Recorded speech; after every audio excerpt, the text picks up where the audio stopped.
Hello, I'm Dr. Boyce Watkins from Your Black World, and it's a Saturday morning, and it's beautiful outside, and so I thought today would just be a great day to talk about financial literacy. As you know, I created the platform FinancialJuneteenth.com, which is built to help all of us to break the chains of financial slavery, and to talk about an important and really interesting topic today that relates to money, which I'll get to in a second. I wanted to bring in a colleague that I just respect so much, a brother named Ryan Mack. You've probably heard of him and or seen him. He makes lots of appearances on national television. He runs Optimum Capital. He's also a person who cares deeply for his community. And I would like to say to Ryan, how you doing today, brother? How's it going, man? Thanks for having me on, brother. I'm glad to have you, man. Glad to have you. You know, you and I have talked extensively about money and, you know, the state of the black male in America. I mean, you know, we're both black men. We both care about black people, and we both observe what's happening in the black community, particularly as it pertains to money. And I consider you to be a foremost authority in the area, particularly when you talk about what's going on with athletes. Now, Sports Illustrated recently released a report as part of a column where they basically argued that about 3/4 of all professional athletes end up facing economic hardship within 2 years of their playing days being over. And I know you wrote a book called Playing Smart, which I think everybody should go buy, that really digs into this. But I wanted to just really talk to you and ask you, when you've worked with athletes and entertainers and talked to a variety of people who've seen the ups and downs of money management and finance, what are some of the things that come to mind for you when you think about the reasons that so many athletes run into economic hardship? Well, I think that when talking to athletes, we've done a lot of work with the NBA mostly, but we've also done work with the Major League of Baseball. We've touched base on multiple occasions with NFL as well. But it really seems as if you have these young 18, 19, or 19, 20, 21-year-olds, and these are just kids. And I remember when I was 19 years old, and I'm sure you do as well, and you remember what it was like what were you thinking about at 19? Were you thinking about managing a $3 million contract, or I was just trying to figure out if I was going to live off these cheese nips at college, So it's another level of planning, another level of thinking that's given to individuals at a very young age. And ignorance is one of the commodity in the community that many other individuals exploit. And a lot of folks, sad to say, they see people who are ignorant, whether you are poor or rich, and they try to exploit that. They try to capitalize off of that. So again, whether you're living in the hood and you're going to check cashing place, people capitalizing off of the fact that you don't know you can open up a bank account, or whether you're a multi-million-dollar athlete and knowing that you have this multi-million-dollar contract and you shouldn't be paying $20,000 to get your taxes done. These are types of things that are happening, especially to our athletes, and it's really discouraging to me, because I would like to see these athletes who have a tremendous amount of potential and ability to be the most effective contributors to their state, to the communities where they came from. You have a lot of athletes coming from inner city neighborhoods, also rural areas as well, and you have international athletes, but specifically to athletes who are of African American, those who are Hispanic, who are coming from poor neighborhoods, poor environments, poor communities.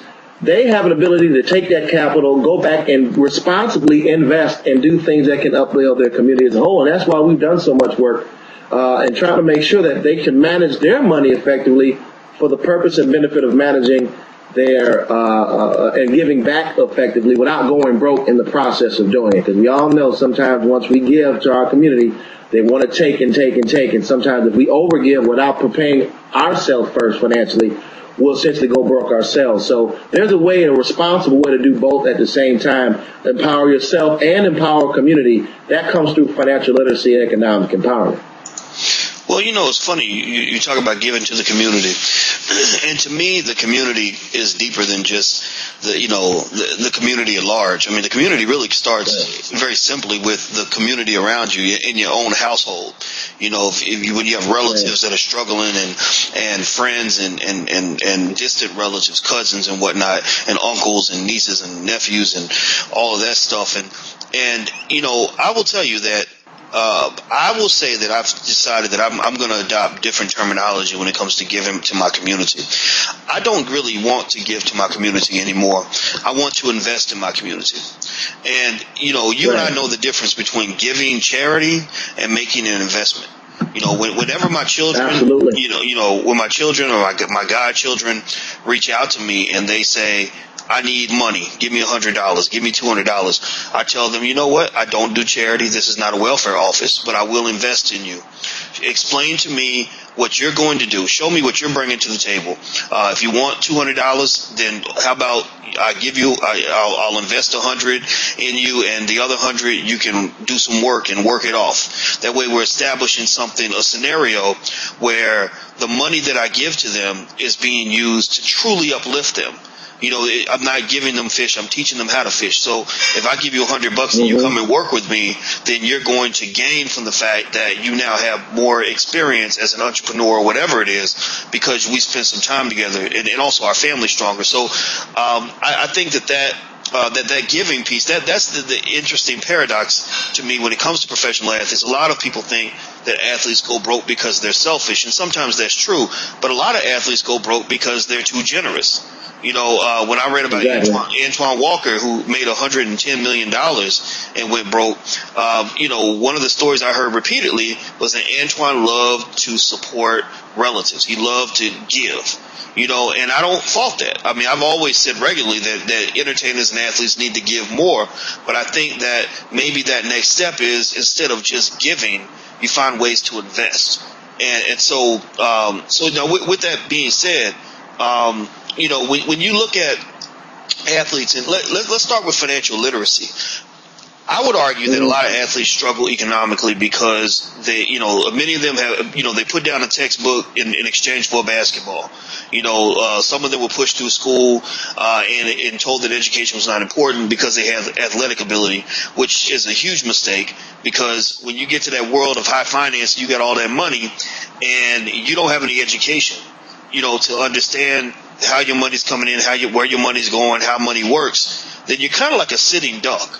You're like a little country with all the like Kuwait used to be. When they got invaded by Iraq, you're like this little country that's got all this wealth but no military. No, you have nothing to protect the money that you have because you're not even fully aware of what's going on. So someone's going to eventually invade you. That Harvard-educated attorney, agent, financial advisor, they're going to milk you like a cow. They will milk you like a cow. And so, what do you think in terms of, when you look at our community and you talk about financial literacy, and I know you have pushed more than anybody I know, actually, when it comes to elevating financial literacy in the black community, what role do you think that plays in terms of some of the struggles that many athletes have when it comes to money? I mean, again, the most precious commodity from a predator's perspective within our community is ignorance. And for everything, and I always tell anybody in every class that I've ever taught, for everything that you don't know, there is somebody trying to capitalize and exploit something that you don't know to make a profit. If you don't know how to open up a checking account, they're going to exploit that and have a check cashing place where they can take 5% of your check. If you don't know how to wait and save and use the Salvation Army, and like my mother did, and save and use and go to resale shops, then there's a rent-a-center. They're going to exploit that instant gratification desire.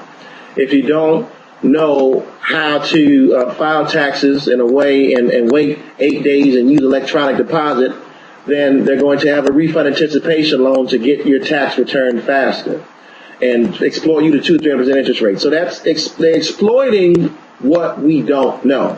And this has been happening especially in poor communities, but it's really in communities of color all across the country, and athletes are no different. Athletes are, especially when you're talking about athletes of color, they're coming from these very same communities where, and many times, their own parents that don't have the knowledge and information in order to and save wisely for the future. So they're looking at that child as a cash cow. They're looking at that child as their ticket out of the hood. And I definitely agree with you. We have to learn how to give effect. And that's why in the book we talked about wealth management principles in terms of different ways of how to manage your money responsibly, how to build a team of advisors. The book was written from the perspective of, I kept hearing over and over again many athletes saying, I don't know how to ask the right questions. I don't know what to ask. I don't know where to start. This world seems foreign to me. This is a world that is beyond my comprehension. I've never tried to learn it. And you know what? I don't want to learn it. I've got a 7-figure check. Why should I learn it? And as you said, Antoine Walker, who ironically was in one of the classes that I taught when one of the times we worked with the Development League, when he went down to the Development League, was thinking about getting back into the league, was in one of those classes. So you had Antoine in your financial literacy class. Yeah, well, he was. We were teaching in the Development League, and a lot of individuals were there. He was one of them. The Development League are individuals who were either once in the NBA or tried to get to the NBA. At that point, he had already been to the NBA, was trying to get back in. But this is a course that we taught, so it was very ironic that he was there. But again, these guys, when they're first exposed to this, like I said earlier, ignorance is one of the most precious commodities in our communities. In terms of profiting, you can profit a lot of dollars off ignorance. So for those basketball players that are graduating with limited knowledge, just like individuals in our neighborhood, a lot of times people will they'll chastise and they'll attack athletes for not knowing enough about money, when our community as a whole don't know enough about money. This is not something that's only limited to athletes. This is something that we see walking down the street. We would not see half of the establishments, especially in inner city neighborhoods of color, had more knowledge about what those establishments actually do to destroy the fabric and the financial infrastructure of our communities. If we knew more, then they would not come here. You don't see check cashing places in Beverly Hills. You don't see renter centers or payday loans and cash advances or prepaid debit cards in the Upper East Side of Manhattan. You don't see in Aspen, you won't see title loan places or pawn shops in Aspen, in Colorado. So these are neighborhoods that are affluent. But and a lot of times, sad to say, those who make more money, statistics show that those who have more money, they are more inclined to seek out knowledge in order to keep that money, especially if they get it gradually over time. Now, on the flip side of that, if I just give you $2 million and say here, then odds are you might squander that money, because that money was given to you suddenly, it was overnight. And that's the same thing that's happening with basketball players. The same thing that happens in the lotto, where you are in Chicago. In one zip code in the south side of Chicago, they're spending $23 million a year on lotto tickets. This is because they want the fast money. But most lottery winners end up squandering the money because it's fast, it's sudden, it's not earned, it's not something that they've been working year after year in order to be like an entrepreneur, which we need more of in our communities. It's squandered quickly because it's something that is just thrown on you literally overnight, which is the same thing that happens to a lot of these athletes. So everything happens so fast, and they don't know what the heck is going on. A lot of and this is what we talked about in Playing Smart, is they outsource a lot of their responsibility, and as well as the responsibility to accumulate and acquire knowledge. They outsource that as well. They expect other people to know and learn for them. Which is why, and again, no one's going to care about you more than you should care about you. They're cared about the fact that you have 6 zeros after your paycheck, or maybe even 7. So they're trying to figure out the best way to get some of those zeros into their pocket and then make it appear as if they're on your side, but without asking the right questions, and you won't necessarily know if that advisor's on your side. If that friend of yours that has that great business idea that just came upon, hey, Ryan, I want to open up, a lot of these athletes, they want to open up a nightclub, they want to open up a restaurant. We tell the athlete, listen, wait until 2 to 3 years from the start of your career before you make any major financial decision. And so then, if any major investment, do not do it until 2 to 3 years after your contract, because one, odds are your career is not going to last longer than 4 or 5 years anyway. And two, after 2 to 3 years, you've got a strong enough foothold, enough savings to start understanding, to get a full picture of where you want to go. We also talk about transitioning from league to life, and what you're going to do in your afterlife. After 2 to 3 years, you have a strong foothold on your budgeting, your outlook, your vision, where you want to go, what you want to save for, the best people around you, and then you start knowing the types of risk that you can afford to take responsibly without squandering a lot of your capital. And these principles are, it's slightly different between those who are affluent and those who don't make a lot of money, but the core and the overall, the core of the principles are all the same. It's just knowledge. Spend less than you earn. Learn before you spend. Learn before you invest. And continue to be on that road to make sure that when tomorrow comes, you're prepared for it. Right. I agree with you. And I'll tell you, when I've seen athletes spend up their money, one of the things that I've noticed is that there is a lack of understanding on what money really is. I mean, people don't understand that when you're talking about that much money, especially, money is not for consumption. Money is capital. Capital is something that is supposed to be working for you. So that means that if you have, $5 million, that $5 million should be, a chunk of that should be put into some sort of capital asset that can generate you hundreds of thousands of dollars a year in income for the rest of your life. And the example I use is in the article I wrote on Financial Juneteenth that people can take a look at is, Bill Gates. A guy like Bill Gates has so much capital that he earns more money in interest in a weekend than LeBron James earns in an entire year in income. And that's because his money is working for him. Your money should be an employee for you. It shouldn't be something that is used to, make it rain at the club or to buy the fanciest sneakers and the fanciest car, the fanciest whatever, and here's another thing, Ryan, that I want you to touch on too. My observation, again, this is also from experience too, is that poor family planning can throw a monkey wrench in your financial plan. Meaning, if you're a guy that has several kids in several different households, meaning baby mamas, let's say that, and you got some guys that go to the extreme, but the baby mama thing is something that we've come to accept as a way of life. But what they don't understand is that, guys that put them in that situation when you've got multiple children with multiple women, those are multiple paychecks that you're spitting out.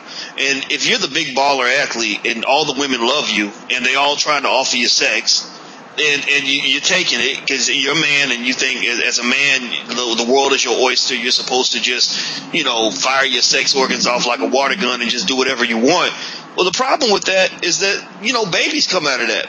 And you and I have both seen guys, you're talking about Terrell Owens, Chad Johnson, some other guys that have had some serious problems, when it comes to those child support obligations. I mean, they're manageable if you're making $3.8 million a year, but they're not manageable when you are 28 years old and you can't find a team that'll pick you up, and you have no other marketable skills, you have no education, so you can't maintain an income that's even a fraction of what you used to make. I mean, and it's real. It's real. I mean, because you even see guys that literally will leave the NFL and become drug dealers, and that's because they're used to that big money, and so it's like a trap that we walk into.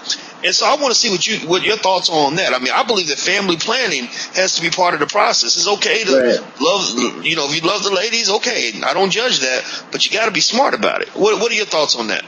I mean, one thing that the NBA does that I really commend them on is focusing and talking about that. They bring in experts, they bring in consultants to talk about family planning.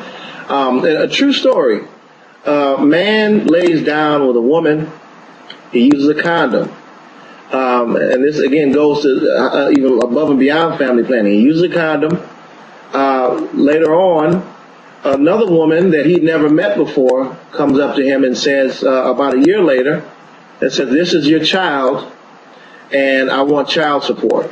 He had never met this woman. He didn't know who she was. He'd never seen her a day in his life. They gave him a DNA test to the baby, and it was his child. It was a match. It was his baby. What had happened was the woman who slept with the man kept the condom. After he threw it in the garbage, she got the condom out of the garbage. She sold the semen in the condom to another woman after she had kept it in obviously in some sort of a sterile package or whatever she kept it in. And then she sold it to someone else, a friend of hers, and she got a huge paycheck off of it. The friend of hers injected the semen inside of her, and then she got pregnant from the semen, and then she takes that baby, and after she pays for the semen, sends that baby down to her grandparents to have them raise the child. And they get paid on a monthly basis, and she gets paid on a monthly basis from child support, and she splits those payments, those hefty payments, between her and the grandparents who are raising the child. True story, and it happens. It is real because, that story just goes to the value. And I think that one thing that I always urge players when I talk to them, I want you to understand the perceived value and what people see in you. I want for you to understand how valuable they see you as a commodity. And to lay down with anybody and everybody, even if you're responsible, is a risk. And this, again, it's a risk if you're not a $4.5 million a year earner. You know, it's a risk if you are in the hood. It's a risk if you're anywhere. But if you're earning that side of capital, a lot of times individuals try to capitalize off of that and use that. So you've seen folks like Dominique Wilkins. You've seen a lot of individuals who have all these different children from different parents, from different mothers, and many times it's irresponsible. Sometimes it's responsible, sometimes it's not. But if you're not putting yourself in that situation, which is why we do touch on that in terms of managing the 4 Fs, which are friends, family, fame, and fortune. You've got to manage the friends that you have in your circle. Are they really, really friends? Are these girls trying to get in your circle to try to get your high-priced, valuable semen? Are these individuals in your family just trying to squeeze off of you? You got that cousin who you've never seen in 50 years that wants to come to you to start this venture that, oh, cuz if I come up, we come up type, let me invest in my job, my new nightclub. You got fame, people trying to come all different angles, and then you have a fortune. So this is what we have to understand is what people are doing. It's a very real reality, and you can just think about it. I was talking to this one guy, and I'm not going to say what team he plays for, but man, I'm like, this kid is 19, He's 19 years old. I was a sophomore at Michigan when I was 19. I can't imagine, and I told him, I said, brother, I can't imagine the type of responsibility that's on your shoulders right now. And he got a multi-million-dollar contract. He's a rookie. And that level of responsibility comes with the territory. I said, brother, you asked for it, you got it. But now we must understand how we go about managing it and then getting the right people. If you're I tell them all the time, if you're the smartest person in your circle, you need to get a new circle. You need to get other people that are smarter than you. You need to get a board of advisors. You need to run your team like a corporation. You are now a corporate entity, and you must have a board of advisors, trusted people from the NBA. NBA does a really good job at giving people who've been there, veterans, who are like people, Rory Sparrow, Roy Henson, Jerry Stackhouse, friend of mine. He does a lot of great things in mentoring these young men and come along the way. So they do a good job at surrounding them with the right people, but it's up to the young folks to be able to reach out to those older individuals to take that advice and take that guidance. I say, man, put them on your board. Put them on your advisory board and have them interview the athlete, the agent, the financial advisor, the CPA, the attorney. Have them interview that person with you.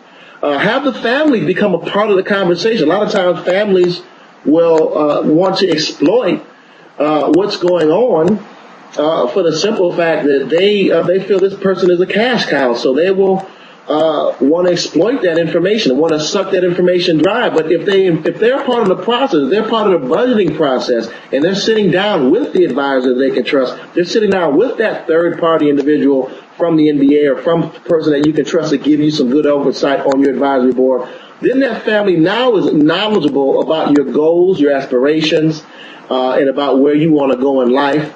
And they're less prone to want to pry money from you. And so these are the type of things that we have to get these players doing, and that's the type of instruction that we try to provide whenever we work with them.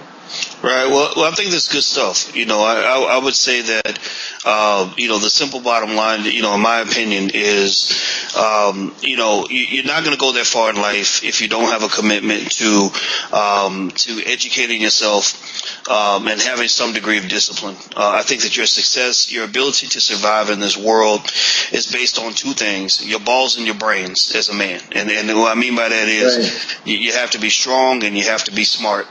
You can't be too much of one or the other. If you're strong-headed and not smart, then you're going to put yourself in bad situations.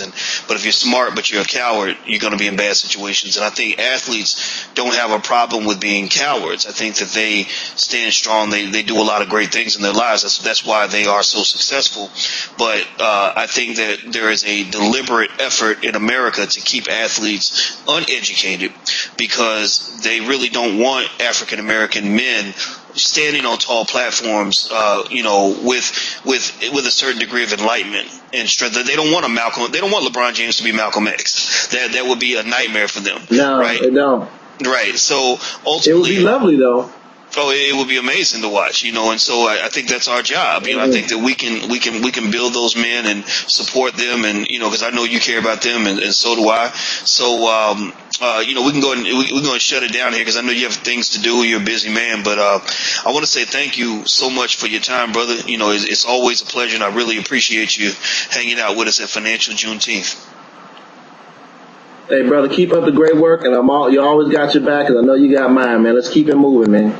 Absolutely. 24/7, 365. That's how we do it. I'm Dr. Boyce Watkins from Your Black World. This is my very good friend Ryan Mack. He's the author of Plain Smart. I want to make sure I got the name of the book right. He is also the CEO of Optimum Capital Management. Just a brilliant all-around dude. And one day, don't be surprised if he is definitely one of the great black leaders of America. He already is, but I think that's going to grow even more over time. So thank you all for checking us out. Until we meet again, please stay strong, be blessed, and be educated. We are gone. Peace.